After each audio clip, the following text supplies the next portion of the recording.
Hello everyone, এখন আমরা আছি সনি স্কয়ার স্টার সিনেপ্লেক্সে। আমরা আপনাদেরকে জানাবো মুভি আপডেট, টিকিট প্রাইস, তাছাড়া হচ্ছে শাকিব খানের নতুন সিনেমার খবর আপডেট।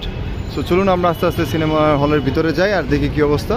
সবচেয়ে একটা মজা জিনিস জানিয়ে রাখি, বাইরে হচ্ছে প্রচণ্ড তাপমাত্রা, প্রায় 39 ডিগ্রি। আর এই জন্য অনেকেই সিনেমা হলের পাশাপাশি বাইরে হচ্ছে আপনার এসির বাতাস খেতে যায় আর তরুণ তরুণীরা প্রেম করতে চায়। আমাদের পসিবল, আমরা সেটা দেখাবো। চলুন আমরা প্রথমে চলে যাই সিনেমা আপডেটের ভিতরে। আমরা শুরুতে বাইরে দেখতে পাচ্ছি স্টার সিনেপ্লেক্সের মধ্যে, বাদিকে হচ্ছে ওমর, কাজল রেখা সিনেমাগুলো চলছে বাংলা সিনেমার মধ্যে। আর ওই পাশে হচ্ছে শাকিব খানের রাজকুমার আর জিন 2। এখানে তরুণ তরুণীরা আড্ডা মারছে। তো ম্যাক্সিমাম বয়ফ্রেন্ড গার্লফ্রেন্ড নিয়ে যায়। চলুন আমরা ভিতরে যাই, অনেকেই যেয়ে দেখেছি আমরা কি টিকিট প্রাইস কত, প্লাস কোন কোন সিনেমার নাও শোয়িং। সো আমরা ঢুকে গেলাম সিনেমা হলের ভিতরে। এদিকে ডান দিকে আমরা পোস্টার দেখতে পাচ্ছি হচ্ছে ওমর সিনেমাটির।